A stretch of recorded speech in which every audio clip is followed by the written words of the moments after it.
Hello students, this is Shailja Goyal from Goyal institute of commerce. Students, आज का हमारा +2 मैक्रो इकोनॉमिक्स का टॉपिक है relationship of multiplier with MPC and MPS. बड़ा ही इंपॉर्टेंट टॉपिक है एग्जाम के पॉइंट ऑफ व्यू, तो चलो इसको डिस्कस करते हैं।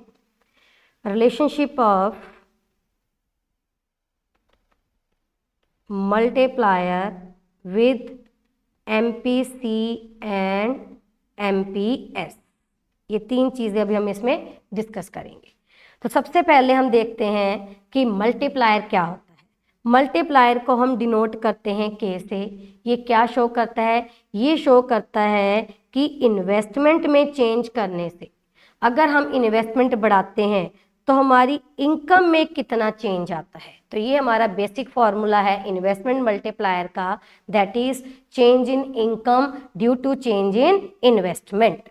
इन्वेस्टमेंट को अगर हम बढ़ाते हैं, हम क्या सोच के इन्वेस्टमेंट करते हैं? हम यही सोच के इन्वेस्टमेंट करते हैं कि हमारी इससे इनकम बढ़ेगी। तो कितने गुना हमारी इनकम बढ़ती है, कितने टाइम्स हमारी इनकम में चेंजेस आता है, तो उसको क्या बोलते हैं? Investment multiplier.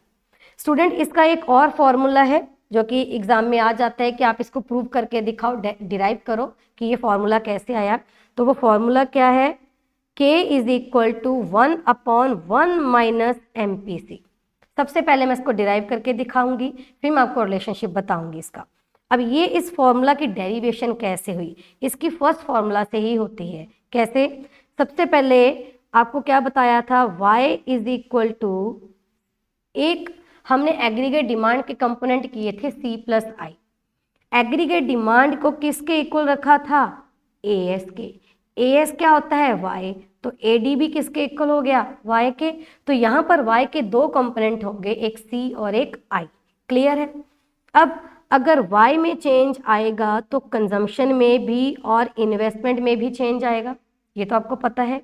यहाँ से अब हम चेंज इन इन्वेस्टमेंट का वैल्यू निकाल लेते हैं, that is change in Y minus change in C। ये आ गया।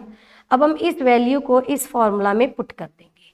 कैसे? देखिए, K is equal to change in Y upon change in I की वैल्यू क्या लिखेंगे? अब चेंज इन Y माइनस में चेंज इन C लिख दिया। अब ये जो न्यूमरेटर है और ये डिनोमिनेटर है, इन दोनों को हम डिवाइड कर देंगे किससे? चेंज इन Y से। तो अब हमारे पास क्या बन गया formula? Change in Y upon में चेंज इन Y, ये मैंने डिवाइड किया। फिर यहाँ पर भी मैंने चेंज इन Y से डिवाइड कर दिया। क्लियर है जी? अब चेंज इन Y अपॉन में चेंज इन Y 1 आ गया। यहाँ पर भी चेंज इन Y अपॉन में चेंज इन Y 1।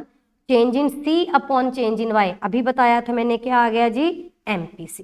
तो ये बन गया ना वही फॉर्मूला, यहाँ पर ये जो मैंने दिखाया था। ठीक है जी। अब 1 माइनस MPC क्या होता है? MPS। तो इसको हम और क्या कह सकते हैं?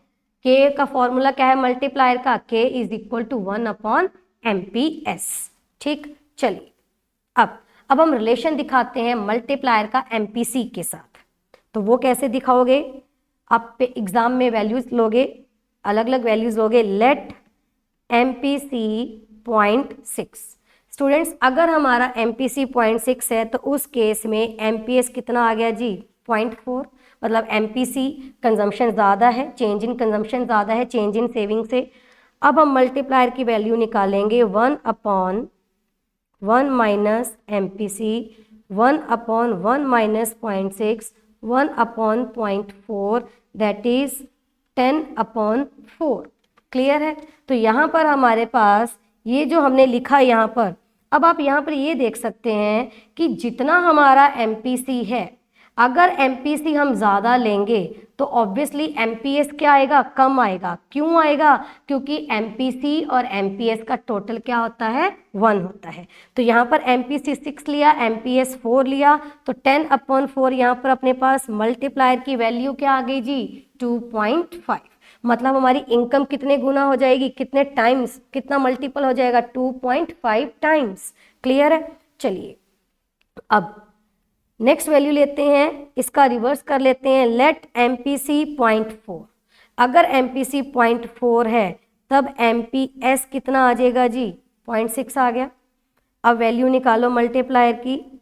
1/1 minus MPC, 1/1 minus 0.4, that is 1/0.6। 6, that is 10/6। Clear है। अब अगर 10/6 करते हैं तो मल्टीप्लायर की वैल्यू कितनी आती है? 1.67। क्लियर।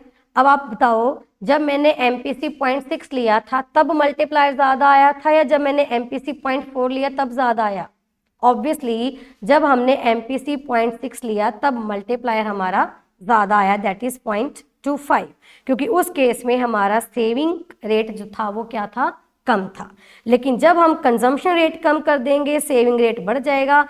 कंजम्पशन कम होने का मतलब हम इन्वेस्टमेंट कर रहे हैं, तो ऑटोमेटिकली हमारा जो मल्टीप्लायर है, इनकम कितने गुना बढ़ेगी उसका रेट भी क्या हो जाएगा? कम हो जाएगा। तो इससे क्या शो होता है? इससे शो होता है multiplier has direct relation with MPC। मतलब अगर MPC ज़्यादा होगा तो K भी ज़्यादा होगा, अगर MPC कम होगा तो मल्टीप्लायर भी कम होगा। क्लियर है। दूसरा यहाँ पर क्या प्रूफ किया मैंने इसी इक्वेशन में? मल्टीप्लायर हैज इनडायरेक्ट रिलेशन किसके साथ? With MPS। MPS के साथ इनडायरेक्ट है, मतलब जितना ज़्यादा हम सेविंग करेंगे उतना कम हमारा मल्टीप्लायर आएगा, तो K कम आएगा, और अगर MPS कम है तो K क्या आएगा? ज़्यादा। यहाँ पर हमारे पास पॉजिटिव रिलेशनशिप है, यहाँ पर हमारे पास क्या है? नेगेटिव। सिंपल। क्लियर है स्टूडेंट्स? चलिए, थैंक यू।